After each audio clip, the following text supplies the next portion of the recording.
I got my bitches out in Georgia. I got my weed from California. 2021년 생활스포츠 지도사 스포츠 사회학 20문제 한번 풀어보도록 하겠습니다. 1번 스포츠 사회학에 관한 설명으로 옳지 않은 것을 물었어요. 볼게요. 자, 1번 스포츠 현장의 사회 구조와 사회 가정을 설명하는 학문이다 라고 했어요. 자, 이건 아무것도 몰라도 일단 사회라는 단어가 들어갔기 때문에 얘는 왠지 답일 것 같죠. 그죠? 그래서 답이 아니라 맞는 말인 것 같죠. 그죠? 그래서 1번은 맞는 말이에요. 이제 사회학이 사회 현상과 관련된 내용이기 때문에 스포츠를 하면서 일어나는 그런 과정이나 구조에 대해서 설명하는 학문이죠. 자, 2번 운동 참여자의 운동 수행 능력과 관련된 직접적인 원인을 설명한다 라고 했는데, 사회학은 사실 직접적인 원인을 설명하기보다는 사회 전반적인 그런 구조에 대해서 말을 하는 거고, 직접적인 영향을 주는 원인들을 알기 위해서 심리학이나 역학, 생리학 등의 그런 학문들을 배우는 거죠. 그죠? 그래서 2번은 틀렸고요. 3번 사회학의 하위 분야로 스포츠 현장의 인간 행동을 예측하고 이해한다 라고 했어요. 그죠? 큰 틀로 사회학이 존재하고 그 안에 하위 요소로 스포츠와 관련된 스포츠 사회학이라는 학문이 있죠. 그래서 3번은 맞는 말이고, 4번 스포츠는 사회 영역과 밀접한 관계를 맺고 있어서 통찰과 분석이 필요하다 라고 했어요. 그죠? 이것도 이제 사회라는 단어가 들어가서 당연히 답과 연관이 있겠죠. 사회 영역과 밀접한 관계를 맺고 있다, 이 말도 맞는 말이기 때문에 4번도 맞고 정답은 1번에 2번이 되겠습니다. 자, 2번 보기에서 설명하는 스포츠의 국제 정치적 사건을 물었어요. 보기, 온두라스와 엘살바도르 간의 갈등이 심화되었다. 1969년 중남미 월드컵 지역 예선 경기에서 발생하였다라는 걸로 봐서 이 네 개를 아무것도 몰라도 월드컵이라는 단어가 있었으니까 왠지 축구와 관련된 얘기일 것 같죠. 그래서 보기와 관련된 사건은 1번 축구 전쟁이 정답입니다. 축구 전쟁은 말 그대로 1969년 7월 달에 축구 경기가 계기가 돼서 중앙아메리카의 엘살바도르와 온두라스 사이에 일어난 전쟁을 축구 전쟁이라고 해요. 이번에 헤이즐 참사는 헤이즐 폭동이라고도 불려요. 그 1985년 5월 29일에 벨기에 헤이즐에서 훌리건 난동으로 인해서 구조물이 무너진 거예요. 그래서 이때 이제 39명이 사망하고 다수의 부상자가 발생한 굉장히 큰 참사였죠. 그게 헤이즐 참사고, 3번의 검은 9월단은 그 1972년도 소독에서 열린 미넨 올림픽에서 검은 9월단이라는 여기 소속된 팔레스타인 테러리스트 8명이 이스라엘 선수를 살해한 사건이에요. 이때 이스라엘인을 2명을 사살을 하고 선수 9명을 인질로 납치를 한 그런 사건이 검은 9월단 사건이라고 해요. 4번의 핑퐁 외교는 우리가 탁구 칠 때 핑퐁 이렇게 왔다 갔다 거린다고 하잖아요. 그래서 탁구를 통해서 미국과 중국이 관계가 개선이 되면서 이제 수교를 튼 스포츠 외교를 핑퐁 외교라고 해요. 그래서 이번에 정답은 1번이 되겠습니다. 3번 파슨지의 AGIL 모형에 근거한 스포츠의 사회적 기능으로 적절하지 않은 것은 물었어요. 자, 이건 공부를 하지 않으면 맞출 수 없는 문제죠. 일단 AGIL 모형은 말 그대로 앞 글자를 따가지고 AGIL 모형이라고 하는 건데, 그래서 적응, 목표 성취, 그래서 통합, 체제 유지, 이렇게 네 가지가 사회적 기능에 해당하는 부분이고, 그래서 사회적 기능과 조직의 중분류, 조직의 소분류로 나눠져 있는데, 사회적 기능 중에 적응을 보면은 조직의 중분류는 생산 조직을 보시면 돼요. 그래서 생산 조직에는 이제 민간 기업 같은 게 있겠죠. 그래서 사회나 사회 구성원들이 소비하는 상품이나 재화를 생산해야 하는 조직으로 이제 민간 기업 같은 게 있다, 이렇게 알고 가시면 되시고, 잘 안 헤어지면은 그냥 대충 이렇게 연상 같은 거 해서 하면 돼요. 우리가 돈을 많이 벌려면 일단 민간 기업에서 생산을 해야 돼요. 물건을 생산을 하는데 그 생산하는 게 적응이 되면 더 빨리빨리 많이 만들 수 있겠죠. 그러면은 돈을 더 많이 벌 수 있으니까 이렇게 해서 3개를 연속으로 딱 외울 수 있지 않을까요? 좀 얄궂이죠, 그죠? 선생님들이 편하신 대로 외우시면 되세요. 그리고 두 번째로 사회적 기능 목표 성취를 보면은 중분류는 정치 조직이 있고 소분류에는 정부 정당이 있어요. 이거는 이제 뭐 사회 자원 같은 걸 동원해서 사회적인 목적이나 가치를 창조하고 배분하는 역할을 수행한다, 뭐 이런 게 이제 들어갈 건데, 그렇게 보시면 돼요. 어떤 정당에서 이제 대통령 선거에서 우리 정당에서 당선이 되기를 원해, 이렇게 그게 목표야, 이렇게 해서 목표 성취는 이제 정치 조직 이런 데서 좀 잘 어울리죠, 그죠? 그래서 정부 정당의 소분류로 나눠져 있는 이것들은 사회적 기능이 목표 성취이다, 이렇게 외우시면 되세요. 그리고 사회적 기능 통합은 말 그대로 통합을 해주는 거예요. 그래서 사회 구성원들의 갈등을 해소하는 역할을 수행하는 조직이 통합 조직인데, 소분류로 나눠보면 법원이나 경찰 같은 게 있죠. 우리가 어떤 갈등이 생겼을 때 재판받잖아요. 법원에서 받으니까 그거고, 그리고 어떤 길에서 뭐 싸움이 일어나거나 뭔가 신고를 해야 되는 그런 일이 있었을 때 경찰을 찾잖아요. 그래서 법원이랑 경찰은 이제 통합 조직의 소분류로 해당한다, 이렇게 해서 보시면 될 것 같아요. 그리고 사회적 기능 마지막 체제 유지, 이거는 유형 유지 조직으로 이제 조직이 사회 체제의 독특한 문화나 가치 이런 것들을 보존을 하고, 그리고 문화 행태의 전승이나 교육적 기능을 수행하는 조직이다라고 이렇게 보는 조직이거든요. 그래서 이 조직의 소분류로는 뭐 교육기관, 우리가 학교 가서 막 뭘 배우던가 이렇게 하잖아요. 그래서 계속 전승 되는 그런 것들, 그리고 문화단체, 예로부터 뭐 가치 있는 문화들, 뭐 이런 것들, 종교단체 이런 것들이 체제 유지의 사회적 기능을 하는 조직의 소분류에 해당하죠. 자, 이렇게 알고 가시면 굉장히 도움이 많이 되겠죠? 그렇게 해서 이제 AGIL 모형의 세 가지 사회적 기능, 조직의 중분류, 조직의 소분류에 따라서 이제 나눠지는 것들을 살펴봤는데 이거는 굳이 막 외우지 않아도 우리가 객관식이기 때문에 선생님들이 지문을 보고 잘 유추해서 풀면 될 것 같아요.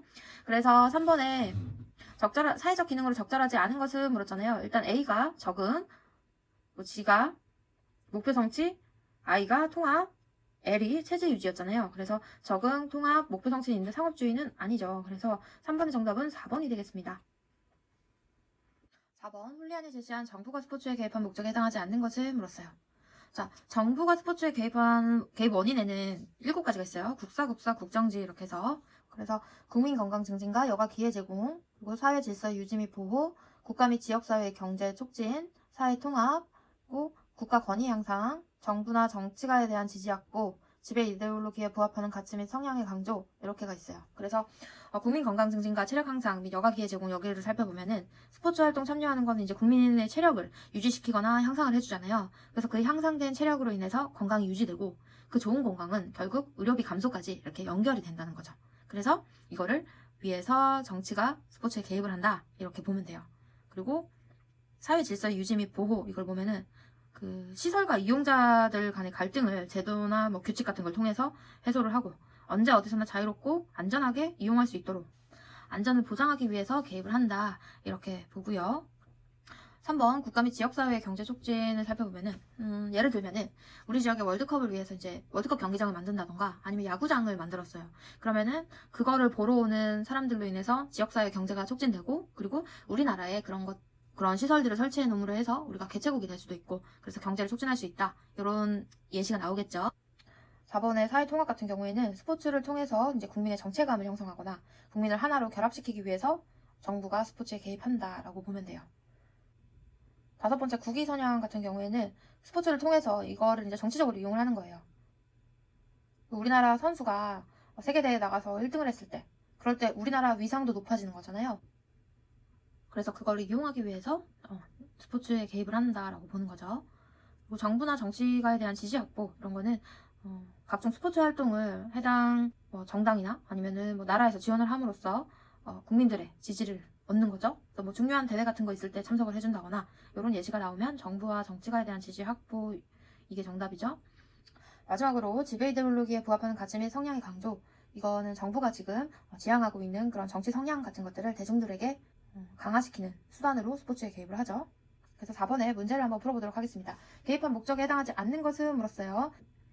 1번 시민들의 건강 및 체력 유지를 위해서 반도핑 기구에 재원을 지원한다 라고 했어요. 자, 이거는 국민 건강 증진과 여가 기회 제공에 해당하죠. 그래서 맞고요.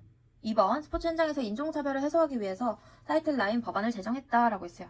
일단 타이틀9은 학교 내 성차별을 없애기 위해서 만든 교육평등 법안이잖아요. 이거는 성차별과 관련이 있는 내용이에요. 나머지 1번, 3번, 4번은 스포츠와 정치와 관련된 챕터에 있는 내용들이고 2번은 성차별과 관련됐기 때문에 이제 틀렸죠. 이건 나중에 뒤쪽에 스포츠와 젠더에 관련된 그 챕터를 공부할 때 페미니즘을 공부하면서 자유주의 페미니즘이라서 그때 이제 타이틀9 법안이 나오죠. 그 타이틀9이라는 게 모든 학교 체육에서 이제 여성이 남성과 동등한 권리를 갖도록 보장해라. 그래서 많은 여성들이 스포츠 참여 기회를 확대할 수 있다. 뭐 그런 거를 만들기 위해서 타이틀9 법안을 제정을 한 거고 이거는 문제랑은 상관이 없는 답이죠. 그래서 4번의 정답은 2번이고요. 3번 게르만족의 우월성을 강조하기 위해서 1936년 베를린 올림픽을 개최했다라는 거는 지배 이데올로기에 부합하는 가치 및 성향의 강조에 해당하는 거죠. 그리고 4번 공공질서를 보호하기 위해서 공원에서 스케이트보드 금지, 헬멧 착용 등의 도시 조례가 제정되었다라고 하는 거는 사회질서 유지 및 보호에 해당하는 거죠. 그래서 4번의 정답은 2번이 되겠습니다. 자, 5번. 보기에서 프로스포츠의 순기능을 모두 고른 것을 물었어요. 보기를 한번 볼게요. 기획, 스포츠의 대중화. 그렇죠. 프로스포츠가 발달하면서 스포츠가 굉장히 대중화됐죠. 인기 프로스포츠 같은 경우에는 이제 대중들이 경기에 대한 이해를 높일 수 있게 도움을 주고 그리고 호기심을 자극해서 간접적으로 스포츠를 보는 것뿐만 아니라 직접적으로 스포츠 참여를 유도할 수 있도록 그렇게 스포츠의 대중화에 기여를 하고 있죠. 그래서 기획의 스포츠 대중화는 맞고요. 니은 생활의 활력소 역할. 이것도 맞죠. 우리가 프로스포츠를 참여함으로써 개인의 여가 시간을 잘 보내서 생활의 활력소 역할을 얻게 되는. 그래서 기억에 스포츠의 대중화도 맞고 니은에 있는 생활의 활력소 역할. 이것도 연결해서 맞죠.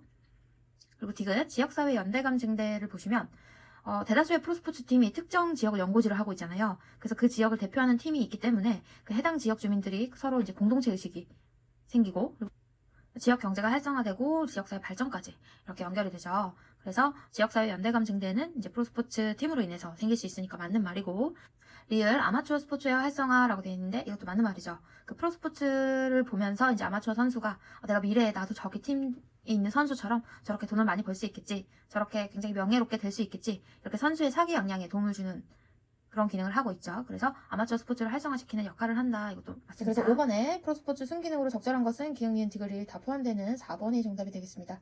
자, 순기능이 있으면 역기능도 보시고 가셔야 될 거 아니에요. 자, 프로스포츠의 역기능은 크게 세 가지로 볼 수 있어요. 첫째는 이제 스포츠의 내면적 만족, 스포츠를 함으로써 즐길 수 있는 즐거움 이런 것보다 외향적인 이익을 중시해서 아마추어리즘을 퇴색시키고 물질 만능주의 그리고 승리지상주의에 빠지게 된다. 이게 첫 번째 역기능이고, 두 번째는 대중들이 아무래도 특정 인기 스포츠에만 관심을 가지기 때문에 비인기 종목에 대한 무관심을 불러일으켜서 스포츠 종목 간의 불균형을 초래한다. 이런 거, 이게 두 번째 역기능이고, 세 번째는 경마나 경정, 경륜 같은 일부 종목의 경우에는 합법적인 도박의 기회를 제공하잖아요. 그래서 국민들의 사행심을 조장하거나 아니면 승부 조작 같은 불법적인 행동을 유발하기도 하는 그런 문제점이 있죠. 그래서 이렇게 세 가지가 프로스포츠의 역기능에 해당하는 내용입니다. 그래서 순기능, 역기능은 선생님들이 잘 맞출 수 있을 거예요. 그래서 5번 정답은 4번이 되겠습니다. 6번, 보기에서 스포츠 상업화에 따른 변화를 모두 고른 것을 물었어요. 일단 스포츠가 상업화돼서 나타나는 형태 중에 가장 대표적인 게 프로스포츠거든요. 근데 과거에는 지금처럼 조직화되진 않았는데, 지금처럼 조직화된 프로스포츠가 탄생한 게 이제 18세기 영국 산업혁명 이후에 자본주의 경제체제가 전 세계적으로 이렇게 확산이 되면서 그때부터 이제 스포츠가 조직화된 거예요. 그렇게 알고 이제 문제를 풀어볼게요. 보기, 기역, 프로페셔널리즘 추구. 그죠? 프로스포츠가 가장 상업화된 대표적인 거니까 아마추어리즘보다는 프로페셔널리즘을 추구하죠. 그래서 기역이랑 리을은 상반된 내용이죠. 그래서 기역이 맞으니까 일단 리을은 틀렸겠죠. 아마추어리즘을 강조한다라고 했는데 강조라는 말이 틀렸고, 니은 심미적 가치의 경시. 이거는 경시라는 말이 틀렸죠. 물론 상업화가 되면서 심미적 가치에서 영웅적 가치로 이렇게 가치가 변모가 되긴 했지만 여전히 심미적 가치도 중요하게 생각을 하죠. 예를 들어서 피겨스케이팅 같은 경우에 김연아 선수가 하는 극단적이고 화려한 그런 영웅적인 가치를 중시하면서도 동작의 아름다운 선 같은 그런 심미적 가치도 중요하게 생각을 하잖아요. 그래서 경시라는 이 말이 틀려서 니은은 틀린 거고, 디귿, 직업선수의 등장. 그렇죠. 이거 상업화라고 하면은 프로스포츠가 등장을 하고, 프로스포츠가 등장하면 당연히 그 프로스포츠를 바탕으로 하는 직업선수가 등장을 하겠죠. 그래서 디귿도 맞는 말이고, 미음, 스포츠 조직의 세계화. 이것도 이제 영국 산업혁명 이후에 전 세계적으로 조직이 세계화됐다라고 했죠. 그래서 미음도 맞는 말이고, 비읍, 농구 쿼터제 도입. 이것도 상업화에 따라서 변화된 모습이 맞죠. 그래서 예를 들어서 원래 전반, 후반으로 나눠져 있던 게 그 전반, 후반 그 사이에 쉬는 시간에 광고를 넣을 수가 있잖아요. 그래서 그거를 10분, 10분, 10분, 10분 이렇게 4개로 쪼개서 광고를 더 많이 할 수 있는 거야, 쉬는 시간에. 그래서 이것도 이제 상업화에 따른 변화죠. 그래서 6번의 정답은 기역, 디귿, 미음, 비읍인 2번이 되겠습니다. 7번, 보기에서 투미널 스포츠 계층 형성 과정의 서열화에 관한 설명 중 옳은 것은 모두 고른 것은 물었어요. 일단 보기를 보기 전에 스포츠 계층 형성 과정은 총 4단계로 이루어져요. 지위의 분화, 지위의 서열화, 그 다음 평가, 보수부여. 각 단계마다 이제 키워드가 있거든요. 그거를 다 알고 가시면 문제를 풀기가 쉽겠죠. 일단 지위의 분화는 4가지 조건이 충족이 돼야지 가장 효과적으로 기능을 발휘할 수 있어요. 첫 번째가 그 지위에 따른 업무가 명확하게 구분이 돼 있고, 그리고 책임과 권한이 분명하게 분류가 돼 있고, 역할을 효과적으로 수행할 수 있는 기본적인 구조가 만들어져 있고, 구성원이 맡은 임무를 성실하게 수행할 수 있는 기본적인 구조가 돼 있을 때 지위의 분화가 된다라고 해요. 그래서 어떤 스포츠에 속해 있는 구성원들 사이에는 이제 본인이 담당하는 역할이 있잖아요. 그래서 예를 들어서 야구에서 코치는 투수 코치, 포수 코치, 주루 코치, 타격 코치 이렇게 분화가 돼 있고, 선수는 투수, 포수, 내야수, 외야수, 후보 선수 이렇게 같은 선수라는 지위 내에서도 서로 구별이 되는 그런 과정을 거쳐요. 그래서 다시 말해서 지위의 분화라고 하면은 스포츠와 관련된 구성원들이 맡은 바 특정한 책임과 권리를 가짐으로써 다른 지위와 구별되는 것을 말하는 게 지위의 분화예요. 그리고 지위의 서열화는 목적이 적재적소에 필요한 인재를 배치하는 일을 용이하게 하는 데 있다, 뭐 이런 게 나올 거예요. 그래서 적재적소 이런 단어가 나오면 서열화와 관련된 내용이고요. 그리고 지위의 서열화를 하기 위해서 3가지 구분이 있는데, 개인적 특성, 그리고 개인의 기능이나 능력, 역할의 사회적 기능, 이렇게 3가지가 있어요. 이건 제가 표로 띄워드릴게요. 그래서 지위를 서열화할 때 3가지 기준에 의해서 서열화를 시켜요.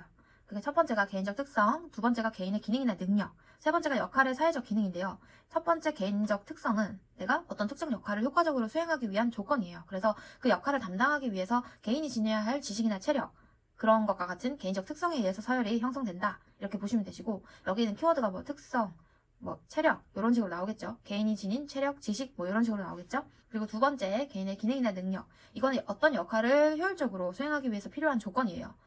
누구나 다 연습을 해서 숙련이 되면은 할 수 있는 역할이에요. 그러니까 개인적으로 타고나야 되는 게 아니라 숙련된 기능이나 능력에 의해서 서열이 형성된다라고 봐요. 그래서 여기서 키워드는 뭐 기능이나 능력 이런 것들이 나오겠죠. 그 세 번째로 역할의 사회적 기능이 있어요. 그래서 이거는 이제 개인이 수행하는 역할이 다른 개인이나 팀 전체 혹은 사회에 미치는 영향과 효과에 대해서 서열이 정해질 수 있다라는 거예요. 그래서 예를 들면은 개인이 기능이나 능력이 딴 선수에 비해서 조금 떨어져. 근데 훈련 중에 막 이렇게 내가 파이팅 넘치게 막 화이팅 화이팅 해서 우리 팀이 굉장히 기가 살게 이렇게 팀 분위기를 이끌어가고, 그리고 리더십이 굉장히 뛰어나서 내가 경기 능력은 조금 부족하지만 팀원들이 나를 너무 잘 따라서 이런 능력이 뛰어나면은, 그러니까 경기 외적 능력이 뛰어나서 주장을 맡게 되면 이 선수가 팀 승리에 미친 영향에 의해서 평가를 받게 된다. 이게 이제 역할의 사회적 기능에 해당하는 예시죠. 그래서 지위의 서열화는 개인적 특성, 개인의 기능이나 능력, 역할의 사회적 기능 이렇게 세 가지에 의해서 서열화가 된다라고 보시면 되시고, 세 번째 평가는 위, 호인 이렇게 해서 위강, 호감, 인기 이렇게 보시면 돼요. 위강은 말 그대로 명예 같은 거예요. 히딩크 감독이라든지 이렇게 선수보다는 감독이나 코치가 많이 위강을 가지고 있다고 하죠. 호감은 내가 좋아하는 선수, 그러니까 나만 좋아하는 거예요. 단체로 다 좋아하는 게 아니라. 그리고 인기는 단체로 다 좋아하는 거야. 그래서 뭐 MVP나 대중적인 인기를 가진 사람들을 인기라고 하고, 이렇게 세 가지에 따라서 각기 다른 위치에 지위를 적절하게 배열한다라고 봐요. 그리고 마지막으로 보수부여는 분화되고 평가된 각 지위에서 생활하는 데 필요한 보수가 배분되는 과정을 말해요. 그래서 이거는 권력, 금전, 심리적 만족 이렇게 세 가지로 나뉘는데, 권력은 말 그대로 이제 팀의 대표로서 이 주장, 권한 그런 거나 아니면은 뭐 타인의 반대에도 내 의지를 그대로 추진할 수 있는 감독의 선수 선발 및 선수 기용 권한 이런 것들이 이제 들어가겠죠, 권력. 그리고 금전은 말 그대로 돈이에요. 그래서 재산과 관련된 거, 월급이나 연봉 뭐 이런 것들. 그리고 심리적 만족은 이제 타인으로부터 받는 비물질적인 그런 인기나 명성 같은 게 심리적 만족이에요. 그래서 이렇게 4단계로 스포츠 계층이 형성된다라는 걸 알고 보기를 한번 보도록 하겠습니다. 기억, 특정 선수를 선망의 대상으로 생각하거나 팬으로서 특정 선수를 좋아한다라고 했어요. 어떤 특정 선수를 좋아한댔어. 그러니까 단체로 다 좋아하는 게 아니라 내가 누군가 한 명을 좋아한다라고 했어요. 이거는 평가에서 호감에 해당하는 거죠. 여러 명이 다 저 선수는 우리 국민 모두가 좋아한다라고 하면은 그거는 이제 호감이 아니라 인기가 되겠죠. 여튼 이거 기억은 평가에 해당하는 과정이기 때문에 서열화 과정에는 들어가지 않죠. 그래서 기억은 틀렸고, 니은 스포츠팀 구성원으로 자신의 능력이 팀의 승리에 미치는 영향력이 커야 한다라고 했어요. 자, 이거는 이제 서열화에서 역할의 사회적 기능에 해당하는 거죠. 자신의 능력이 팀의 승리에 미치는 영향력이라는 저 키워드가 이제 역할의 사회적 기능에 들어가는 키워드죠. 디귿, 뛰어난 운동신경과 능력뿐만 아니라 탁월한 개인적 특성을 갖추고 있어야 된다.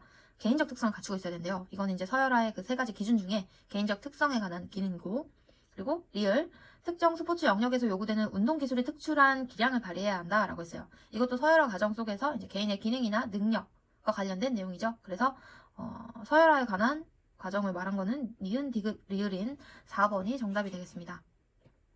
각각의 키워드가 특정 선수 1명, 그 다음에 나의 능력이 팀의 승리에 미치는 영향력이 나왔고, 개인적 특성, 그 다음에 특출한 기량, 이거 능력이죠. 그래서 이렇게 니은, 디귿, 리을은 서열화와 관련된 것, 기획은 평가와 관련된 내용이죠. 그래서 7번의 정답은 4번이 되겠습니다. 8번, 로이와 레오나르드가 제시한 사회 이동 기제로서 스포츠 역할을 근거로 적절하지 않은 것을 물었어요. 일단 사회 이동 기제는 4가지 요인에 의해서 설명될 수 있는데, 첫 번째가 신체적 기량 및 능력 발달을 했을 때 이제 사회 이동이 가능하다. 두 번째가 교육 성취도가 향상됐을 때 이동이 가능하다. 세 번째가 직업 후원 기회가 제공됐을 때 사회 이동이 가능하다. 네 번째가 올바른 태도를 함양했을 때 사회 이동이 가능하다라고 봐요. 그래서 이것과 관계없는 것을 고르면 되겠죠. 1번, 프로스포츠 선수들은 다양한 형태의 후원 및 광고 출연의 기회가 있다라고 했어요. 이거는 이제 직업 후원 기회 제공과 관련이 되겠죠. 그래서 1번 맞고, 2번, 조직적인 스포츠 참가는 직간접적으로 교육적 성취도를 향상시킨다라고 했어요. 교육 성취도 향상은 이제 사회 이동 기제로서 적절하죠. 3번 스포츠 참가 기회 및 결과는 공정하기 때문에 상승 이동에 기여한다라고 했는데 3번이 왠지 답인 것 같죠. 일단 참가 기회가 공정하지 않는 경우가 많죠. 일단 잘하는 선수를 먼저 내보내는 게 이제 우리 팀의 승리에 좀 유리하기 때문에 선수들이 이제 참가 기회가 제한이 돼 있어요. 그래서 이거에 공정하다라고 한 거는 틀렸죠. 4번 사회생활을 하는데 가치 있다고 여겨지는 태도 및 행동 양식을 학습시킨다 라고 했는데 이거는 이제 올바른 태도 함량에 관련된 요인이라서 4번도 적절하죠. 그래서 1번, 2번, 4번은 사회 이동이 가능한 요인들이고 3번은 이제 말이 틀렸어요. 공정하지 않죠. 그래서 8번의 정답은 3번이 되겠습니다. 9번 스포츠 미디어 이론에 관한 설명이 옳지 않은 것을 물었어요.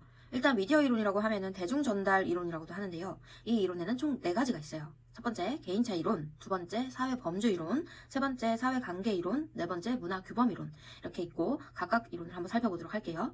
개인차 이론은 말 그대로 개인이 갖고 있는 그 독특한 심리적 욕구를 충족시키기 위해서 대중매체를 이용한다고 해요.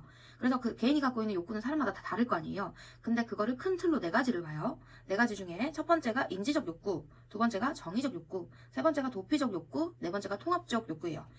인지적 욕구는 말 그대로 많은 정보를 얻길 원하고 지식을 쌓고 이해하는 거, 거기에 필요한 욕구가 인지적 욕구예요. 그래서 어떤 운동 경기를 했을 때 그 게임의 과정이나 결과에 대한 지식, 통계적 지식 이런 것들을 제공받기를 원할 때 이제 인지적 욕구를 가지죠. 두 번째로 정의적 욕구는 말 그대로 감정적인 그런 욕구를 가졌을 때를 말해요. 그래서 뭐 심미적이나 감정적인 경험 그리고 흥미나 흥분을 제공한다 이런 말이 나오면 정의적 욕구에 따라서 이제 대중매체를 이용한다 이렇게 보시면 되시고 도피적 욕구는 말 그대로 도망가는 거예요. 그래서 불안이나 초조하고 불만이고 좌절 같은 그런 감정들을 가지고 이걸 정화시키기 위해서 도피적 욕구를 가지고 대중매체를 이용하는 거예요. 그래서 규범적인 사회적 역할로부터 긴장 완화를 할 수가 있죠. 도피적 욕구가 만족이 되면은 규범적 사회 역할로부터 긴장이 완화되겠죠. 마지막으로 통합적 욕구는 어떤 사회 집단과 친화력을 갖게 하고 그리고 다른 관중들과 사회적 경험을 공유하고 타인과 어울리면서 공동체 의식을 갖도록 해주는 욕구가 통합적 욕구예요. 다시 말해서 개인차 이론은 개인이 갖고 있는 욕구에 따라서 이제 대중매체를 이용하는데 그 욕구에는 4가지가 있다. 뭐 인지적, 지적인 인지적, 두 번째 감정적인 정의적, 세 번째는 긴장이나 불안한 마음을 정화시키기 위한 도피적 욕구, 마지막으로 통합, 공동체 의식 이렇게 4가지가 있어요. 그리고 두 번째로 사회 범주 이론은 대중매체에 대해서 집단마다 그러니까 사회 범주 바운더리마다 다 다르게 반응을 한다 이렇게 보는 거예요. 그래서 대중매체에 대해서 이제 상이하게 반응하는 하위 집단이나 집합체 또는 사회 범주가 있다라고 주장하는 건데 대표적으로 성에 따라 아니면 연령에 따라 계층에 따라 이렇게 다르게 미디어의 영향력이 다르게 반영된다라고 해요. 그게 사회 범주 이론. 아까 개인차 이론은 개인의 욕구에 따라, 사회 범주 이론은 내가 어떤 범주에 속해 있느냐에 따라서 대중매체를 이용한다. 사회관계 이론은 누구와 관계를 맺느냐에 따라서 대중매체의 스포츠 소비 유형이 달라진다라고 하는 거예요. 그러니까 내가 누구와, 그러니까 친구나 가족 같은 중요 타자와의 관계에 의해서 스포츠 참여하는 형태나 소비 형태에 영향을 받는다라고 말하는 게 관계 이론이에요. 아까 개인차 이론, 욕구, 사회 범주 이론은 내가 속해 있는 바운더리, 사회관계 이론은 누구와 내가 관계를 맺고 있는지 이게 중요한 거고 마지막으로 문화 규범 이론은 대중매체가 현존의 사상이나 가치를 선택적으로 제시하면서 강조한다라는 이론이에요. 그래서 관념이 스포츠를 보도하는 매체를 통해서 선택적으로 주입될 수 있다라고 말을 하는 거죠. 자, 그래서 4가지 이론을 살펴봤어요. 그래서 문제를 한번 풀어보도록 하겠습니다. 옳지 않은 것을 물었잖아요. 1번 문화 규범 이론. 문화 규범 이론은 아까 어떤 관념이 선택적으로 주입된다 이랬잖아요. 그래서 문화적 차이에 의해서 한 미디어와 쿨 미디어로 나누어진다라고 했는데 이건 아니고 한 미디어와 쿨 미디어로 나누어지는 조건은 매체가 지니고 있는 정의성의 상태 그리고 매체가 수용하는 수용자의 수용 방법에 따라서 그 조건을 구분을 하는데요. 매체가 지닌 정의성 그리고 수용자의 감각 참여성, 감각 몰입성에 따라서 한 미디어, 쿨 미디어를 나누죠. 그래서 핫은 정의성이 높고 감각 참여성과 몰입성은 낮아요. 쿨은 정의성은 낮고 감각 참여성과 몰입성은 높아요. 그래서 반대로 돼 있다라고 알고 가시면 되시죠. 2번 사회 범주 이론. 이거 아까 바운더리가 있댔잖아요. 미디어의 영향력은 성, 연령, 계층 등에 따라서 다르게 반영된다라고 했어요. 그쵸? 성에 따라서 선호하는 미디어가 있고 그리고 연령에 따라서 계층에 따라서 다 다르게 반영이 되잖아요. 그래서 이거 맞는 말이고 3번 개인차 이론. 이건 아까 개인이 가지고 있는 욕구에 따라서 대중매체를 이용한다고 했잖아요. 그래서 능동적인 수용자로서 심리적 욕구를 만족시키기 위해서 매스미디어를 활용한다라고 했어요. 이거 맞는 말이죠. 4번 사회관계 이론. 이건 아까 관계를 누구와 맺냐에 따라서 그러니까 중요 타자에 따라서 내가 스포츠 소비 형태나 아니면 스포츠 참여 형태가 달라진다라고 했잖아요. 한번 볼게요. 미디어를 통한 개인의 스포츠 소비 형태는 중립타자의 가치와 소비 행동에 의해서 영향을 받는다. 완전 맞죠. 그래서 2번, 3번, 4번은 적절한 내용이고요. 1번의 문화규범 이론에 관한 거는 이게 뭐 관념을 선택적으로 주입한다. 현존의 사상이나 가치를 미디어가 제시해서 강조한다. 이런 게 나와야지 문화규범 이론이고, 한 미디어와 쿨 미디어는 정의성과 수용자의 감각 참여성, 감각 몰입성에 의해서 나눠지는 거. 그거 알고 가시면 되세요. 9번의 정답은 1번입니다.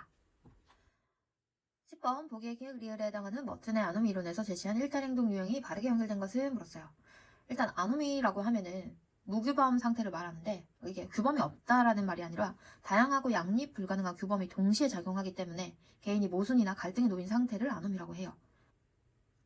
다시 말하면 이제 아노미는 목표와 수단이 있잖아요. 우리가 경기에 승리해야겠다는 목표가 있고, 수단은 그 경기 과정을 어떻게 펼치느냐, 그게 수단이 되는데, 목표와 수단의 괴리에서 발생하는 게 아노미라고 머튼이 말을 해요. 예를 들어서 공을 잡기만 하면은 슛으로 바로 연결되는 스트라이커 선수가 있어요.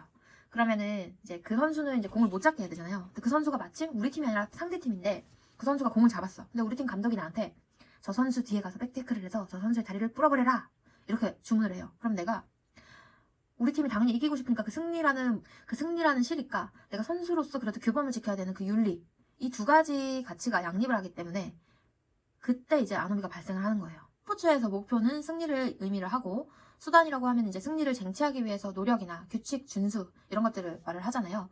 그래서 이제 이런 목표나 수단 간의 불일치로 갈등이 나타났을 때 나타나는 일탈 유형이 5가지가 있는데, 동조, 혁신, 의례주의, 도피주의, 혁명, 이렇게 5가지가 있어요.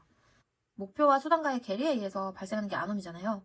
그래서 동조 같은 경우에는 목표와 수단을 다 수용을 해요. 둘 다 플러스고, 예를 들어서 규칙을 어기지 않는 범위 내에서 시간을 지연한다든지 이렇게 해서 우리 팀이 승리를 할 수 있도록 이렇게 하는 게 동조고, 혁신은 목표는 수용하는데 수단을 거부해요. 그래서 내가 승리는 하고 싶은데 그 경기 과정은 규칙을 안 지키는 거죠. 그래서 막 약물 복용을 한다던가, 아니면 돈을 줘가지고 우리 팀 이기게 해달라, 이렇게 선수를 산다던가, 그런 불법적인 측면이 들어가겠죠, 과정에서.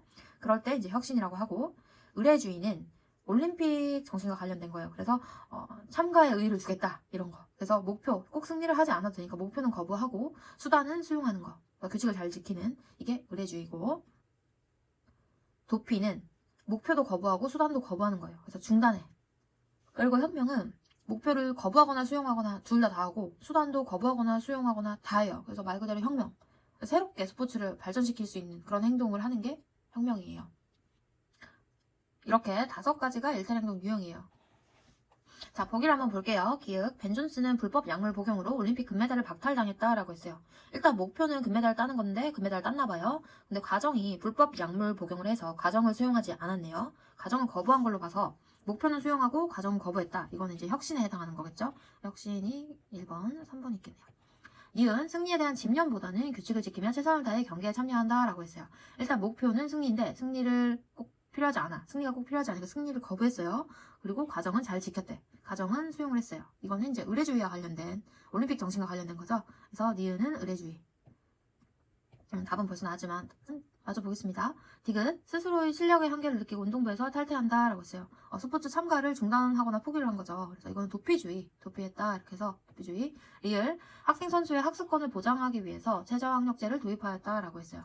이거는 이제 마지막 혁명, 반역과 관련된 거죠. 이거는 이제 목표와 수단을 모두 부정하고 새로운 목표를 설정해서 혁신적인 수단을 이용해서 소정의 목적을 달성하고자 하는 행동 형태, 그런 게 나왔을 때 이제 반역, 혁명이라고 하는 일탈의 행동 유형이죠. 그래서 리을은 반역주의라고 해서 10번의 정답은 3번이 되겠습니다. 11번 보기에 기획 리을에 해당하는 집합행동 이론이 바르게 연결된 것을 물었어요.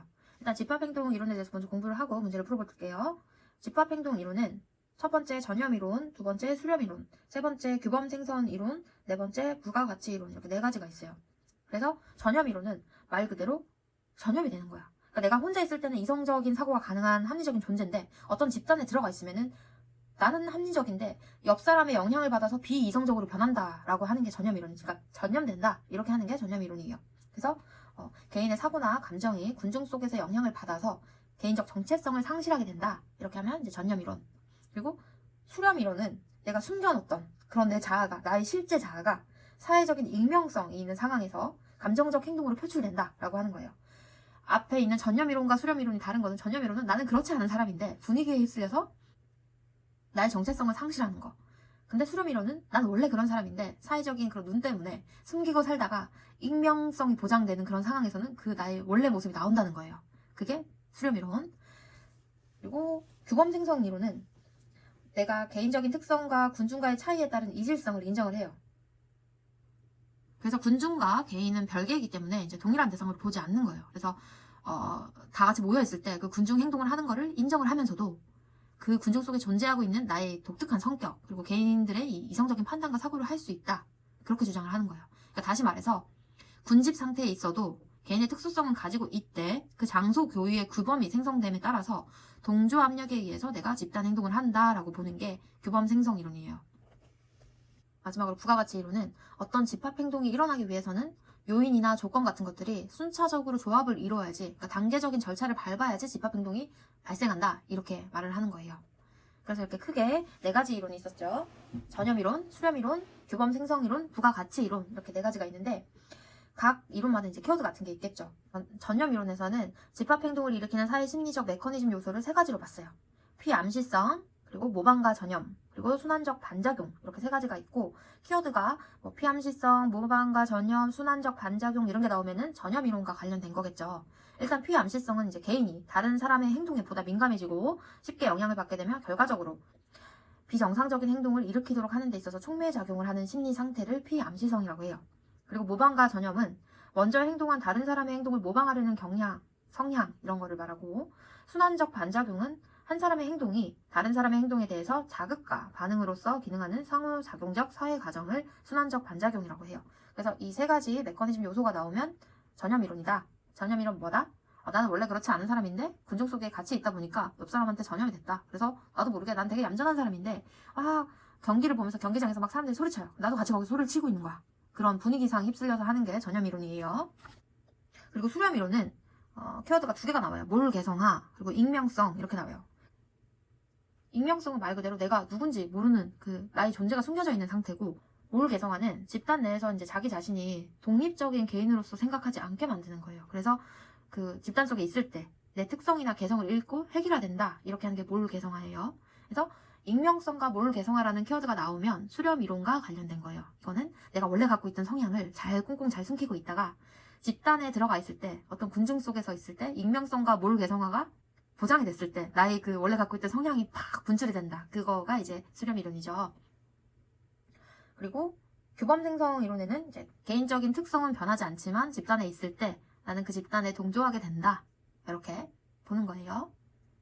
마지막으로 부가가치 이론은 일정 형태의 조건이나 어떤 순서에 따라서 단계적인 조합을 이뤄야지 집합 행동이 발생한다라고 보는 거예요. 그래서 그 발생 요인에는 6가지가 있어요. 구조적 요인, 구조적 긴장, 일반화된 신념의 성숙과 파급, 사건을 자각시키는 촉진 요인, 참여자의 동원, 그리고 사회 통제 기제 이렇게 6가지가 있어요.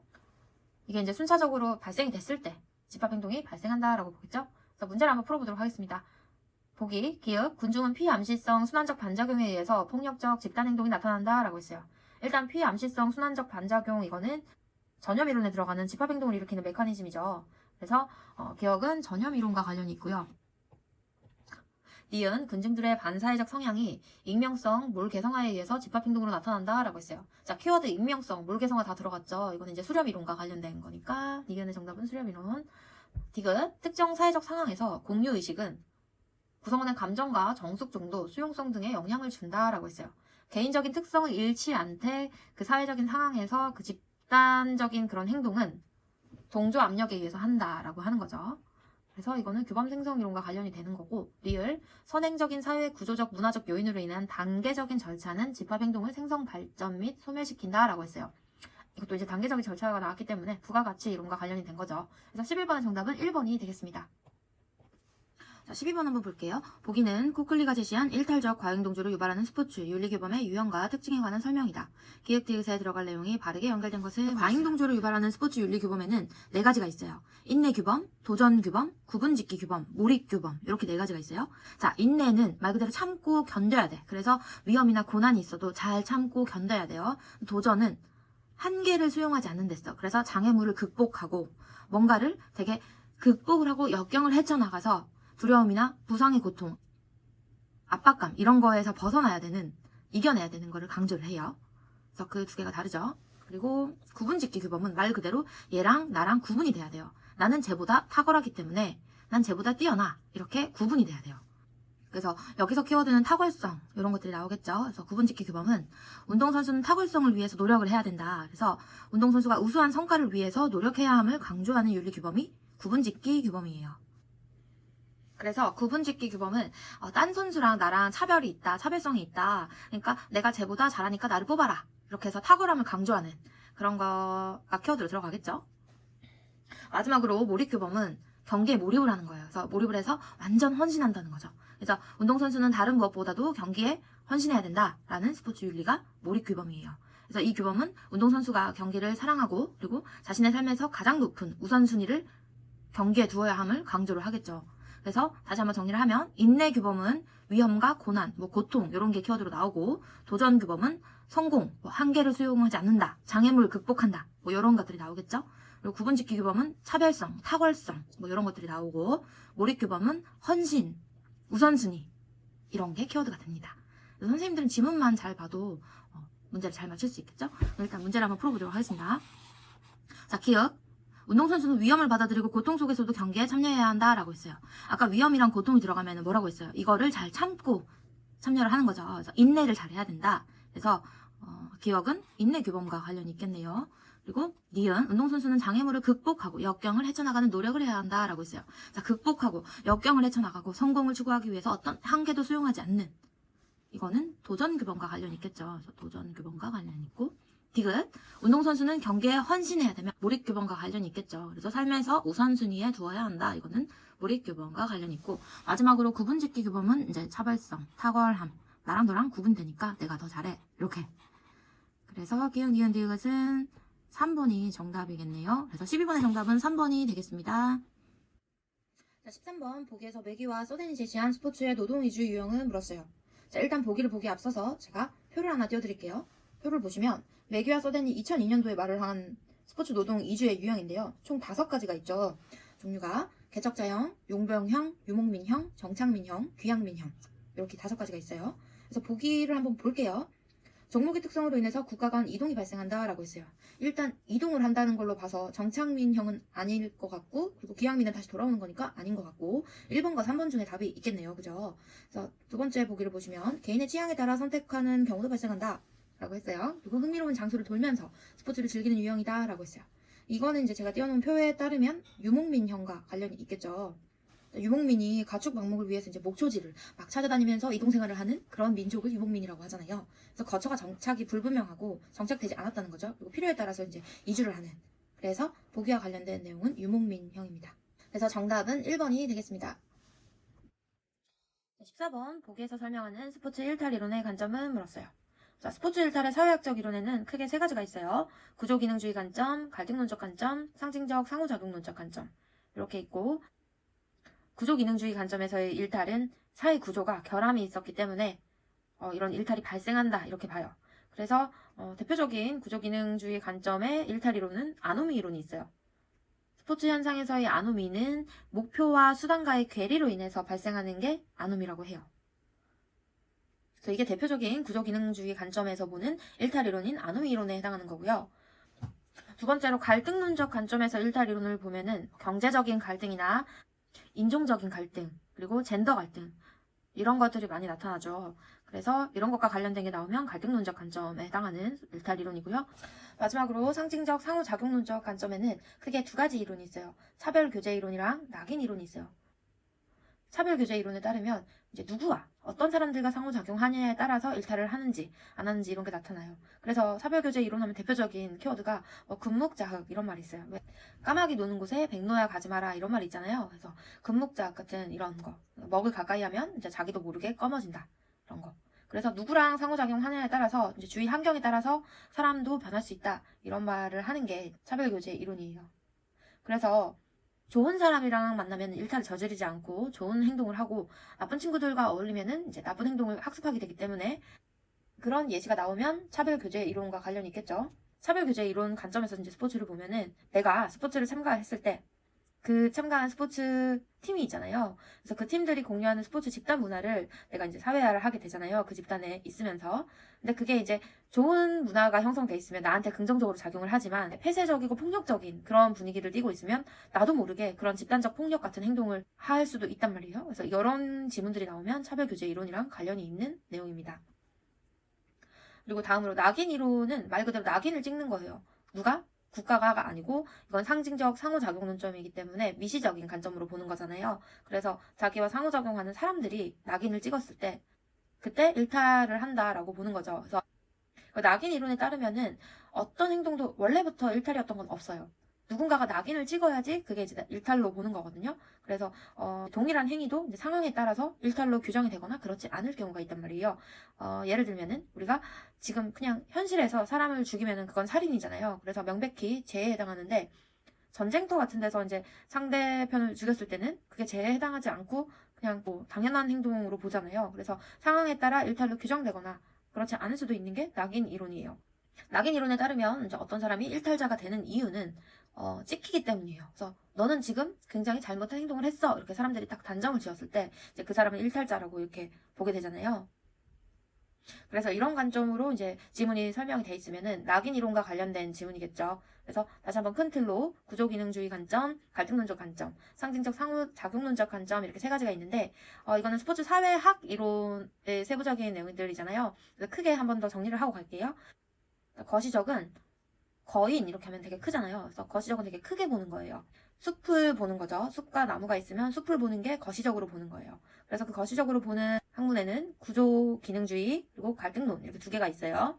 그리고 미시적, 개미는 작잖아요. 그래서 미시적 관점으로 보는 거는 상징적 상호작용론이 있어요. 그래서 상징적 상호작용론은 이제 큰 틀로 보는 게 아니기 때문에 숲이 아니고 나무로 보는 거죠. 작은 틀로. 그래서 1대1에 사람과 사람 사이에 일어나는 그런 개인적인 그런 것들을 상징적 상호작용론이라고 해요.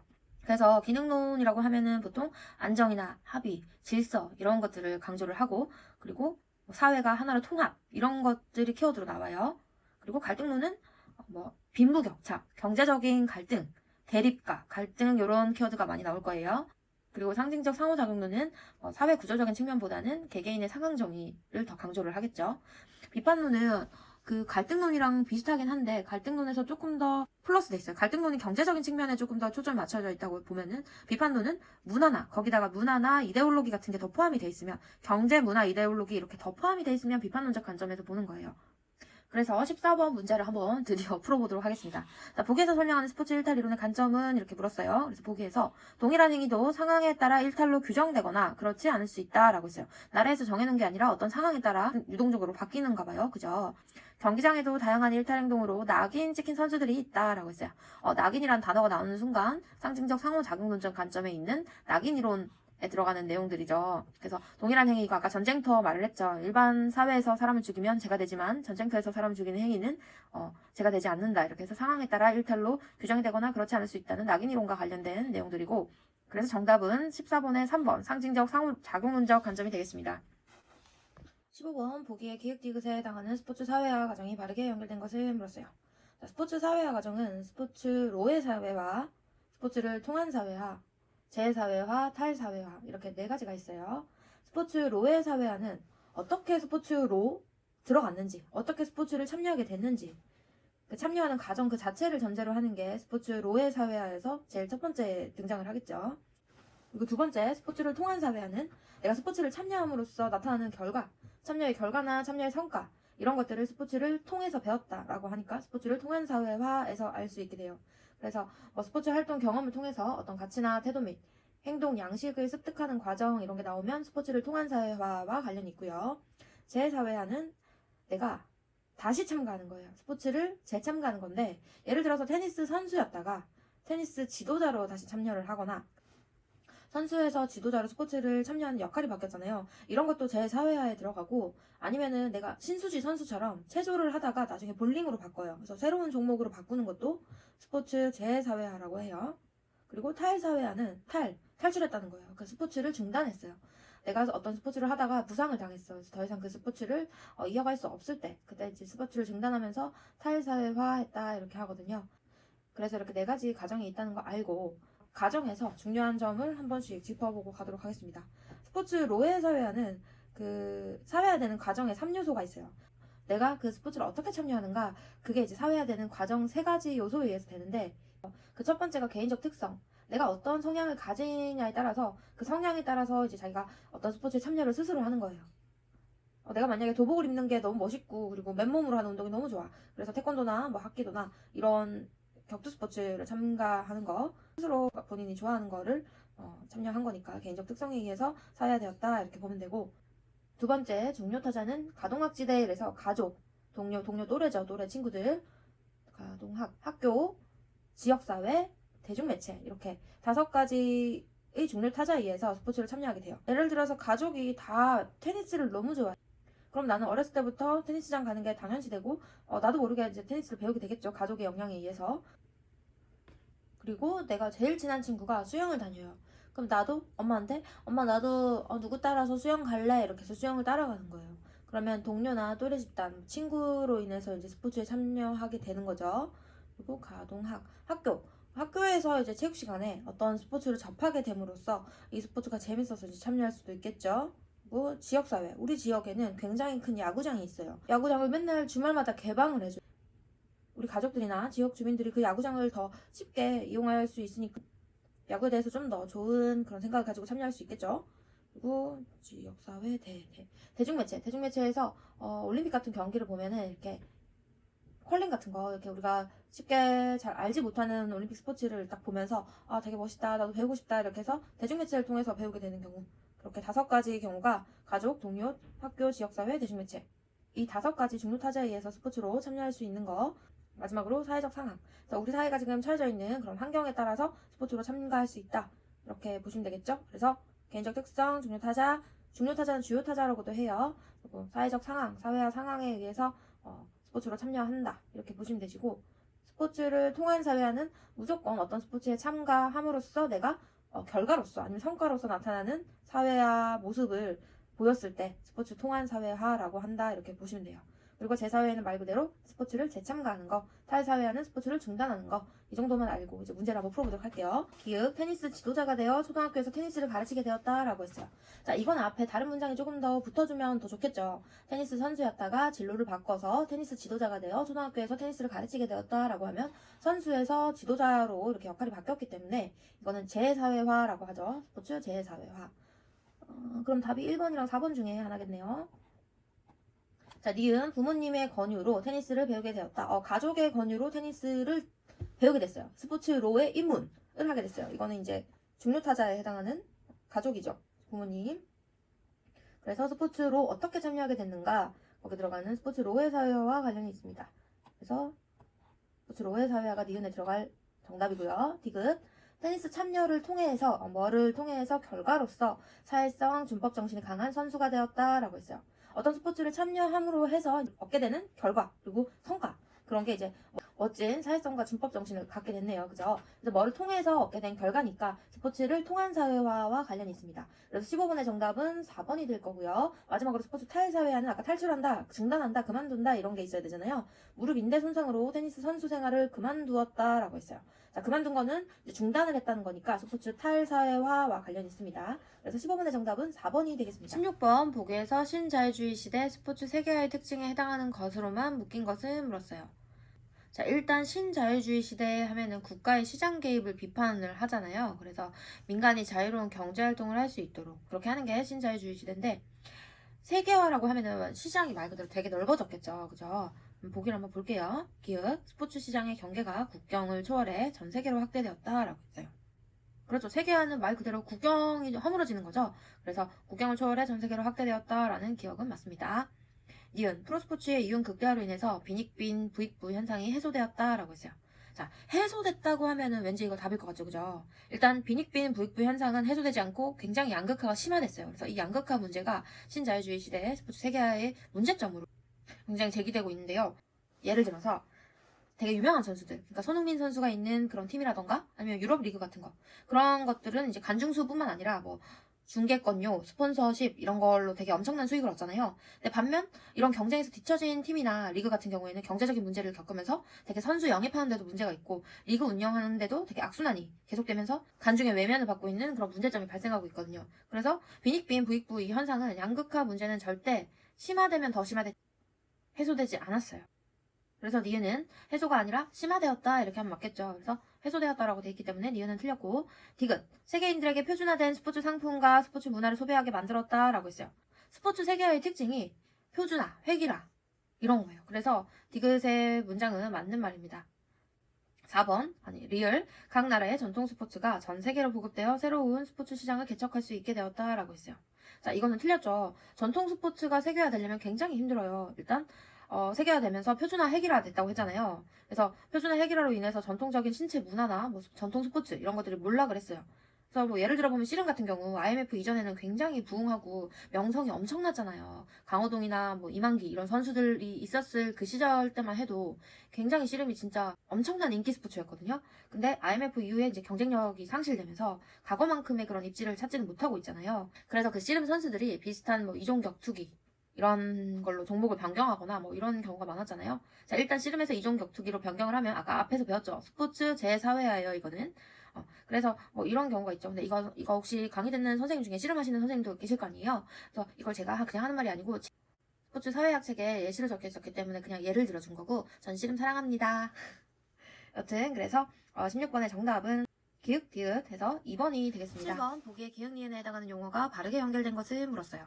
자, 보기를 보시면 이데올로기에 관련된 지문들이 있거든요. 그래서 이데올로기에 대해서 공부를 조금 하고 이제 문제를 풀어보도록 할게요. 일단 스포츠와 미디어 챕터를 보시면 이데올로기가 나와요. 그래서 거기서 이제 대표적인 게 4가지가 있는데, 자본주의 이데올로기, 성차별 이데올로기, 성공 이데올로기, 영웅 이데올로기, 이렇게 4가지가 있어요. 자, 먼저 자본주의 이데올로기는 소비와 생산 뭐 이런 거에 관련된 거예요. 그래서 미디어 스포츠의 효용 가치는 이제 자본주의 체제 내에서 존재한다. 그래서 광고를 통해서 소비 주체를 형성하고 다양한 볼거리나 뭐 스타를 통해서 욕망하는 기계, 그러니까 소비를 하게끔 소비 주체를 만들어낸다라고 해요. 그래서 사람들이 유명한 선수가 입고 있는 트레이닝복이나 아니면 용품 같은 것들을 갖고 싶게끔, 그래서 소비를 촉진시키게끔 하는 이데올로기가 자본주의 이데올로기예요. 그리고 2번째, 성차별 이데올로기는 남성, 여성을 차별한다는 게 들어가야 돼요. 그래서 남성은 온전히 이제 실력만으로 이렇게 띄워주는데, 여성 선수 같은 경우에는 실력이 출중해도 외모가 조금 떨어지면은 외모가 더 뛰어난 선수를 더 많이 그 미디어에 노출을 시킨다는 거예요. 그래서 여성 선수에 대해서 보도를 할 때는 이제 실력보다는 외모를 더 부각을 하고, 실력이 출중한 여성 선수보다는 외모가 뛰어난 여성 선수에 대해서 더 미디어가 관심을 갖는다. 이렇게 하는 게 이제 성차별 이데올로기고요. 3번째는 성공 이데올로기예요. 여기서는 이제 승자와 패자, 최종 스코어만을 강조한다. 뭐 이런 게 나오면 성공 이데올로기와 관련된 건데, 그런 거예요. 뭐 은메달이나 동메달 이런 것들은 그냥 잘 거론하지 않고 그냥 뭐 어느 정도 감투상 정도의 의미로만 평가를 하고, 그리고 결과만을 중시해요. 과정이 어떻든 이 선수가 정말 어떤 노력을 했든 이런 거 다 필요 없이 그냥 승리자한테만 이렇게 초점을 둬서 보도하는 게 성공 이데올로기예요. 사실 스포츠를 통해서 뭐 협동이나 단결 같은 그런 운동을 하면서 느낄 수 있는 본질적인 즐거움 같은 게 있잖아요. 그런 다양한 가치가 존재하는데, 대다수 스포츠 보도를 보면은 이제 경쟁에서 이겼냐, 승리를 했냐, 아니면 그 개인이나 팀이 성공을 했냐, 이런 것만 강조를 한단 말이에요. 그래서 그런 키워드가 나오면 성공 이데올로기랑 관련이 있는 거예요. 그리고 마지막으로 영웅 이데올로기는 그 우수한 선수를 스포츠 영웅으로 구성을 하는 거예요. 그래서 그 선수가 운동 능력뿐만 아니라 경제적 보상이나 인기 같은 걸 누리면서 신분 상승이 될 수 있다. 이런 것들로 이제 동기를 만들어주는 거죠. 그래서 또 더 나아가서는 뭐 개인의 성공을, 그 선수의 성공을 우리 국가, 우리나라, 국가의 성공이랑 발전까지도 이렇게 크게 의미를 부여하는 경우도 있거든요. 그래서 최고가 제일이다, 이런 엘리트주의를 부추기는 게 이제 영웅 이데올로기죠. 그러면 이렇게 4가지를 봤잖아요. 자본주의 이데올로기는 뭐 소비, 생산 이런 거 나오면 자본주의, 성차별은 남녀 차별 이런 것들이 나오면 되고, 성공 이데올로기는 결과, 뭐 승리하고 금메달 뭐 이렇게 결과로서 어떤 보상이 있을 때, 그리고 영웅 이데올로기는 어떤 선수를 영웅으로 만들어서 너도 열심히 해서 이 선수처럼 경제적인 보상과 인기를 누릴 수 있어, 이렇게 만드는 게 영웅 이데올로기죠. 자, 그러면 이제 질문 한번 볼게요. 보기, 미디어는 스포츠 중계를 통해서 시청자들의 상품 소비를 촉진시키는 개혁 이데올로기를 생산한다 라고 했어요. 자, 키워드가 소비 촉진이라고 나왔죠. 그럼 이건 자본주의 이데올로기와 관련이 있겠네요. 그러면 2번, 4번이 정답에 가까워지겠네요. 그리고 미디어는 남성 스포츠 경기를 역사적 중요성을 갖고 있는 것처럼 묘사하며 여성 스포츠를 실력보다 외모를 부각시키는 니은 이데올로기를 생산한다라고 했어요. 일단 남녀 차별이 나왔고 이렇게 하면 성과 관련된 거잖아요. 그래서 젠더 이데올로기, 그러니까 성 이데올로기랑 똑같은 거죠. 성차별 이데올로기. 그래서 남성 스포츠와 여성 스포츠의 차이에 대해서 적어놓은 거. 그래서 17번의 정답은 2번이 되겠습니다. 자, 여기서 젠더, 자본주의, 성공은 다 아는데 아까 합리주의는 안 나왔어요. 자, 합리주의는 말 그대로 이제 이성이나 논리적 타당성에 근거해서 이제 어떤 사물을 인식하거나 판단하는 태도나 사고방식을 합리주의라고 하잖아요. 그래서 지문과 관련이 없는 내용이었습니다. 그래서 17번 정답 2번이 되겠습니다. 18번 교육 현장에서 스포츠의 역기능에 관한 설명으로 옳지 않은 것을 물었어요. 자, 스포츠 교육은 순기능이 있고 역기능이 있어요. 그래서 제가 표를 한번 띄워드릴게요. 이 표에 보시면 이제 전인교육, 사회통합, 사회선도 이렇게 크게 순기능으로 있고 역기능에는 교육 목표의 결핍, 부정행위 조장, 편협한 인간 육성 이렇게 세 가지가 있죠. 이제 순기능에서 전인교육을 보면은 학업 능력의 촉진, 사회화 촉진, 정서 순화가 있어요. 학업 능력의 촉진은 이제 우리가 체육활동을 참여함으로 해서 학업 성취에 긍정적인 영향을 미친다라고 보는 거예요. 그래서 실제로 관련 논문도 되게 많아요. 그래서 학생 시기 때 참여하는 스포츠는 이제 우리가 공부를 하면서 생길 수 있는 그런 스트레스를 해소할 수 있는 탈출구가 될 수 있다. 외국에서도 아침에 이제 체육활동을 하는 친구들이 뇌의 기능이 더 좋아져서 결국에는 이제 학업 능력까지 좋아지는 그렇게 된다고 그런 연구 결과가 있어서 스포츠가 교육적으로 굉장히 순기능을 한다 이렇게 하는 게 이제 학업 능력의 촉진과 관련된 예시고요. 두 번째 사회화 촉진은 우리가 운동에 참여함으로써 그 규칙을 알고 그리고 친구들과 관계 그리고 내가 해야 되는 역할, 목표 이런 것들을 학습함으로써 사회화된다라는 거죠. 그래서 이 사회화를 시키는 그 환경이 굉장히 중요한데 어떤 코치를 만나냐에 따라서 만약에 페어플레이를 강조하는 코치한테서 이제 스포츠를 배우게 되면은 승리만 강조하는 코치에서 배운 친구들보다는 더 유해지겠죠. 그죠? 그래서 사회화하는 상황도 중요하고 그 스포츠를 참여함으로써 각종 다양한 가치들을 배우게 되는 그런 사회화도 촉진이 된다라는 게 이제 스포츠의 순기능 중에 두 번째가 되고요. 세 번째 정서의 순화와 관련된 건데 이거는 이제 청소년기에 했던 놀이나 스포츠 경험 같은 것들은 집단적 협동 의식을 발달시킬 뿐만 아니라 이제 자기 통제력을 강화시키는 데 도움이 된다고 해요. 그래서 그 체육 활동을 통해서 정체성을 확립하고 사회 적응력 향상에 기여해서 일탈이나 청소년 비행, 범죄 발생 확률을 낮추는 안전판 역할을 한다고 합니다. 그래서 이렇게 세 가지가 대표적인 전인 교육의 하위 요소이고요. 그다음에 두 번째 사회통합은 학교 내 통합과 학교와 지역사회의 통합이 있어요. 학교 내 통합은 말 그대로 이제 학생들이 스포츠 참여하는 게 학교 제도 내에서 이제 공동체 의식을 형성하는 데 도움을 준다라고 하는 거예요. 우리 학교와 다른 학교와 이제 어떤 대회를 나가서 대항전을 했어요. 그러면 우리 학교에서 우리 학교를 대표해서 나가는 선수들을 막 응원하면서 엄청난 응집력과 공동체 의식이 발휘가 된단 말이에요. 그런 게 이제 학교 내 통합이고 학교와 지역사회 통합은 왜 그런 데 있잖아요. 지역에 막 체육시설이 부족해서 이제 학교 내에 있는 그런 체육시설을 주민들한테 개방을 하는 그런 곳들 있잖아요. 그리고 반대로 우리 학교에는 없는 시설을 우리 지역에 있는 사설 체육시설을 방문해서 그거를 열어줘서 이제 같이 쓸 수 있게 이렇게 학교와 지역사회가 통합해서 이렇게 서로 도와주는 거 그게 사회통합이죠. 세 번째 사회 선도는 체육에 대한 여학생의 인식 전환과 그리고 평생 체육과의 연계 장애인의 삶의 질 향상 이렇게 세 가지가 있어요. 자, 사회 선도의 첫 번째 이제 체육에 대한 여학생들의 인식 전환 이걸 보면은 전통적으로 우리 학교 체육하면은 보통 남학생 위주의 체육 활동 많이 했단 말이에요. 그래서 여학생들이 참여를 함으로써 스포츠 참여에 대해서 긍정적 인식을 형성해주고 이런 것들 그리고 여학생들이 계속 스포츠를 참여할 수 있도록 그렇게 도와주는 게 체육에 대한 여학생의 인식 전환에 해당하는 예시고요. 이번에 평생체육과의 연계 이거는 학교에서 배웠던 스포츠가 너무 재밌는 거예요. 그래서 졸업을 하고 난 다음에도 그 스포츠를 계속 찾아서 이제 계속 꾸준히 하는 거예요. 학교 체육 시간이 재밌으면은 이제 스포츠에 대한 인식이나 경험 같은 게 평생 체육의 초석이 된다 이런 거죠. 그리고 세 번째로 장애인의 삶의 질 향상 여기를 보면은 학교 체육활동은 장애인의 신체 기능이 악화되는 것을 방지를 하고 신체적 정신적 측면의 발달을 도모한다라고 해요. 장애인들이 체육활동을 통해서 습득할 수 있는 자기관리 습관을 길러주고 그리고 여가선용과 건강 증진에도 도움이 된다 뭐 이런 것들이 나오면 이제 장애인의 삶의 질 향상에 관련된 예시겠죠. 자, 이렇게 순기능을 살펴봤고요. 역기능도 한번 볼게요. 역기능은 교육 목표의 결핍, 부정행위 조장, 편협한 인간 육성 이렇게 세 가지가 큰 틀로 돼 있어요. 그래서 교육 목표의 결핍은 사실 우리 교육 목표는 전인 교육이잖아요. 그래서 지덕체가 다양하게 이렇게 골고루 발달하는 거를 목표로 하는데 스포츠에 참여하면은 다들 막 승리를 하고 싶어가지고 그 목표를 잃어버려요. 그래서 교육 목표에 결핍되는 세 가지가 승리 지상주의 때문이에요. 그게 이제 뭐 가정이 어떻든 간에 결과만 좋으면 된다 이렇게 해서 전인 교육은 다 무시하고 승리만 위주로 이렇게 훈련을 하는 것 때문에 승리 지상주의가 역기능이고, 두 번째로 참여 기회의 제한이 있어요. 이것도 말 그대로 승리를 해야 되니까 잘하는 선수 친구들만 이제 내보내는 거예요. 그래서 똑같은 선수인데 잘하는 친구 위주로 가니까 참여 기회가 제한되는 거죠. 자, 세 번째가 성차별과 관련된 거죠. 그래서 여학생들은 비활동적이니까 뭐 수동적이어도 상관없다, 그런 고정관념으로 인해서, 잘못된 고정관념이죠.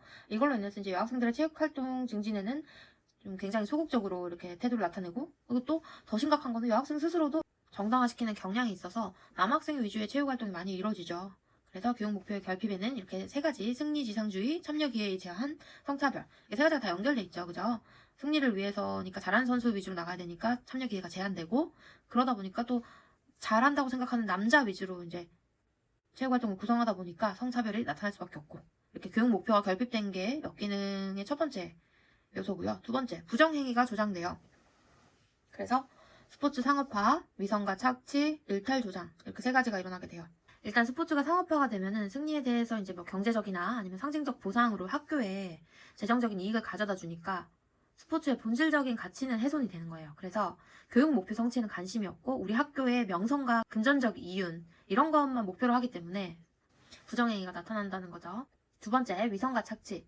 이거는 이제 학교에서 이제 운동 능력이 뛰어난 선수를 많이 봐준다는 거죠.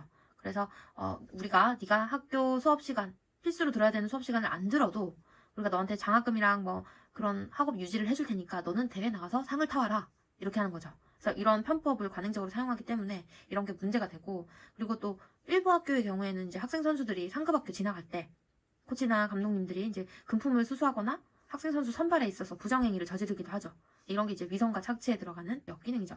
세 번째, 일탈 조장은 승리를 해야겠다 이런 되게 부담감이 많아서 막 약물 복용을 하고, 막 과도한 경쟁의식과 승리를 위한 일탈을 정당화시키고 막 이런 일들이 일어날 수가 있어요. 그래서 그런 예시가 나오면 일탈 조장과 관련된 거.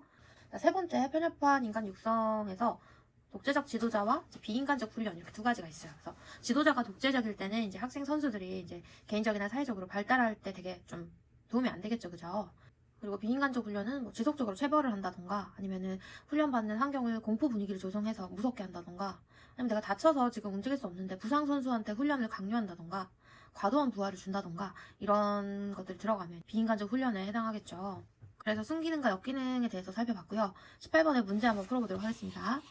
교육 현장에서 스포츠 역기능에 관한 설명을 옳지 않은 것을 물었어요. 자, 1번, 비과학적 훈련 방법은 학생 선수를 혹사시킨다 했어요. 이거는 이제 역기능에서 편협한 인간 육성 안에 있는 비인간적 훈련에 해당하는 내용이라서 맞죠. 그 다음에 2번, 승리 지상주의 심화로 인해서 교육 목표를 결핍시킨다 라고 했어요.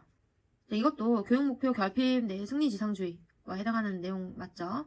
세 번째, 참여 기회의 제한으로 장애인의 적응력을 배양시킨다 라고 했어요. 자, 참여 기회의 제한은 아까 교육 목표의 결핍에 나오는 거죠. 근데 뒤에 장애인의 적응력을 배양시킨다, 이거는 순기능에 해당하는 내용이었잖아요. 사회 선도에서 장애인의 삶의 질 향상, 거기서 이제 나왔던 거였잖아요. 그래서 둘이 이제 맞지 않고, 이 앞에 뒤에가 맞지 않고, 일단 얘는 순기능, 이건 역기능이기 때문에 18번에는 3번이 정답이 되겠습니다. 4번, 학교와 팀의 성공을 위해서 학생 선수의 의도적인 유급, 성적 위조 등을 조장한다 라고 했어요. 이거는 부정행위 조장에서 위선과 착취에 해당하는 내용이겠죠. 18번에 3번이 정답이 되겠습니다. 19번, 보기에서 설명하는 스포츠 사회화 이론을 물었어요. 자, 일단 보기를 보기 전에 스포츠 사회화 이론에 대해서도 알고 가야겠죠. 자, 스포츠 사회학은 보면은 스포츠 사회학 이론과 스포츠 사회화 이론, 이렇게 두 가지가 있는데, 사회학 이론은 아까 앞에서 배웠던 구조 기능주의, 그리고 갈등론, 비판론, 상징적 상호작용론, 이런 게 나오면 사회학 이론이고, 스포츠 사회화 이론은 어떻게 사회화 됐는지를 알아보는 걸로 세 가지가 있어요. 사회학습 이론, 역할 이론, 중거 집단 이론, 이렇게 세 가지가 있는데, 첫 번째 사회학습 이론은 개인이 어떻게 사회적 행동을 습득하고 수행하는가, 이거를 알려고 하는 이론이에요. 그래서 그거를 알아보기 위해서 사회학습 이론의 접근 방법 세 가지가 시험에 많이 나와요. 이걸 알고 가야겠죠? 그래서 그 세 가지 중에 하나가 강화, 코칭, 관찰학습, 이렇게 세 가지가 있는데, 강화는 말 그대로 어떤 거를 줌으로 해서 계속 그 행동을 강화시키는 거예요. 더 하도록. 그래서 만약에 어떤 행동을 했는데 벌을 주면은, 그거는 벌을 받았으니까 이제 이 행동은 안 해야지 라고 해서 행동을 억제하는 부적 강화를 주게 되고, 상을 주게 되면은 이거 상 주니까 계속 해야지, 이렇게 해서 행동을 지속하게 되는 정적 강화가 되죠. 그래서 사회학습 이론에서는 내가 사회화되는 게 강화를 통해서 사회화된다라고 이렇게도 보고, 두 번째 코칭은 사회와 주관자에 의해서 새로운 지식이나 기능을 학습하는 거예요. 그 주관자가 아까 앞에서 왜 중요타자 배웠잖아요. 가동학지대에서 가족, 동료, 학교, 지역사회, 대중매체 이렇게 5가지 가동학지대에 의해서, 이 가동학지대가 주관자라고도 해요. 그래서 이런 새로운 주관자에 의해서 이제 지식을 배우고 기능을 학습했을 때 코칭을 받았다. 그러니까 말 그대로 코치 받는 거예요, 코치. 그래서 강화는 뭔가를 받음으로 해서 벌을 받으면 행동을 억제하고 상을 받으면 행동을 지속하는, 뭔가를 받으면서 그 행동을 강화시키는 게 강하고, 코칭은 누군가에게 티칭을 받으면서 배우는 거예요. 그리고 마지막으로 관찰학습. 내가 타인의 행동을 보면서 그걸 관찰하면서 관찰한 걸 그대로 따라하는 거예요, 유사하게. 그래서 관찰학습. 이렇게 3가지, 강화, 코칭, 관찰학습, 3가지 접근 방법이 사회학습 이론에서는 나와요. 만약에 예시에 상이나 벌이 사회적 역할의 습득과 수행에 영향을 미친다라고 하면은 이 접근 방법 3가지 중에 뭐랑 관련이 있겠어요? 강화랑 관련이 있죠, 그죠? 맞춘 선생님들은 시험 합격하실 거예요. 그리고 주관자에 의해서 가르침을 받는다 이렇게 나오면은 강화, 코칭, 관찰학습 중에 뭘까요? 그죠, 코칭이죠. 관찰학습은 말 그대로 다른 사람의 행동을 관찰한 결과와 내가 유사하게 행동을 한다 이렇게 하면은 관찰학습이 답이 되겠죠. 자, 이렇게 해서 이거는 사회학습 이론과 관련된 거고, 두 번째로 역할 이론은 내가 먼저 사회를 하나의 무대로 보고 나는 배우라고 생각을 하는 거예요. 그래서 우리 사회에 내가 배우로서 이렇게 무대에 올라가는 거죠. 그래서 내가 어떤 역할을 만약에 맡게 되면 그 역할을 완벽하게 수행을 함으로써 그 수행하는 동안에 사회화가 일어난다 이렇게 보는 게 역할 이론이에요. 그래서 예를 들어서 내가 만약에 코치라는 역할을 맡았어요. 그래서 누군가를 가르치고 이렇게 하면서 자연스럽게 사회화가 되는 거예요. 아, 가르치는 거는 이렇게 하는 거구나 이렇게. 그래서 어떤 역할 간의 상호작용 및 모방의 과정을 의미하는 게 역할 이론이에요. 그래서 역할 이론에서는 이제 사회적 지위 유지를 위해서 역할 기대 또는 행동 양식 그런 것들을 획득하는 과정을 사회화됐다 이렇게 보는 거예요. 세 번째 준거 집단 이론은 얘도 역할 이론과 마찬가지로 사회화 과정을 중요하게 여기는데, 여기서 이제 역할 이론과 다른 점은 집단이 들어간다는 거죠. 어떤 집단이나 타인한테 적응하기 위해서 그 사람들이 하는 행동이나 태도, 감정 같은 것들을 내 행동이나 태도, 감정을 나타내기 위한 판단 기준으로 삼는데, 그 판단 기준이 집단이 되는 거예요. 그래서 그 집단 종류에는 3가지가 있는데, 규비청에서 규범 집단, 비교 집단, 청중 집단이 있어요. 그래서 규범 집단은 가정이라고 보면 되고, 규범과 가치관을 위한 개인 행동 지침을 제공하는 집단이 가족이죠. 우리가 모든 가정이 다 분위기가 다르잖아요. 그래서 만약에 내가 선수예요. 그냥 후보 선수인데 1군에 있는 되게 멋진 선수를 보면서 나도 저렇게 해야지 이렇게 비교를 하면서 역할 모형을 삼아서 하는 게 비교 집단이고, 3번째 청중 집단은 내 친구들이에요. 그래서 또래 집단. 친구들이 하면 다 좋아 보이잖아요. 그래서 친구들이 하는 가치와 태도에 부합하게 행동하려는 집단. 이게 청중 집단이에요. 그래서 준거 집단 이론은 역할 이론이랑 비슷하지만 집단이라는 거 들어가는 게 이제 다른 점이죠. 그래서 인간은 집단이나 타인의 행동, 태도, 감정 등을 기준으로 삼아가지고 사회화가 된다 이렇게 보는 게 준거 집단 이론입니다. 그래서 사회화 이론에는 크게 사회학습 이론, 역할 이론, 준거 집단 이론 이렇게 3가지가 있고, 사회학습 이론에는 이제 접근 방법 3가지, 강화, 코칭, 관찰학습 이렇게 3가지가 중요하고, 역할 이론은 그냥 사회는 큰 무대다. 나는 어떤 역할을 맡음으로써 무대에 참여하는 그냥 배우다 이렇게 나오면 역할 이론. 그리고 준거 집단 이론은 이제 집단이 나오겠죠. 규범 집단, 가족, 비교 집단, 비교 모델, 청중 집단, 또래 집단 이렇게 나오겠죠. 자, 그래서 19번 한번 문제 풀어볼게요. 보기. 상과 벌을 통해서 행동의 변화가 일어난다 라고 했어요. 강화가 일어났네요. 상은 정적 강화, 벌은 부적 강화. 상을 주면은 행동을 계속해요. 행동 유지. 벌을 주면은 행동을 억제해요. 이제 안 하겠죠. 그래서 이거는 강화와 관련된 거고, 사회화 주관자의 가르침을 통해 행동이 변화한다 라고 했어요. 가르침, 코칭 나왔죠. 코칭. 주관자는 가동학지대 이렇게 해서 가족, 동료, 학교, 지역사회, 대중매체 그런 중요타자와 관련된 거고, 가르침은 코치를 받는 거니까 코칭이라고 하면 되죠. 티칭. 그럼 강화와 코칭이 나왔어요. 다른 사람의 행동을 관찰하여 모방이 일어난다 라고 했어요. 관찰하여 답을 다 줬죠. 이건 관찰학습이죠. 그럼 강화, 코칭, 관찰학습 3가지 접근 방법이 나왔던 거는 아까 뭐였죠? 사회학습 이론이었죠. 준거 집단 이론은 집단이 나와야 되고, 역할은 무대에서 내가 배우로 뭔가를 한다 이렇게 나와야겠죠.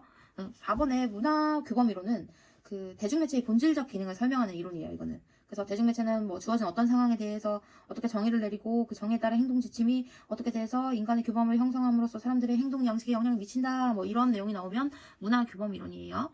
그래서 여기랑은 상관이 없죠. 스포츠 사회화 이론에는 이 세 가지만 있으니까요. 그래서 19번 정답은 1번이 되겠습니다. 자, 마지막 문제 화이팅 하시고 이 문제까지 하고 쉬세요. 화이팅! 자, 20번. 미래 스포츠의 변화와 전망에 대한 설명으로 옳지 않은 것을 물었어요. 1번. 정보통신 기술의 발달로 스포츠 관람 형태가 다양해진다 라고 했어요.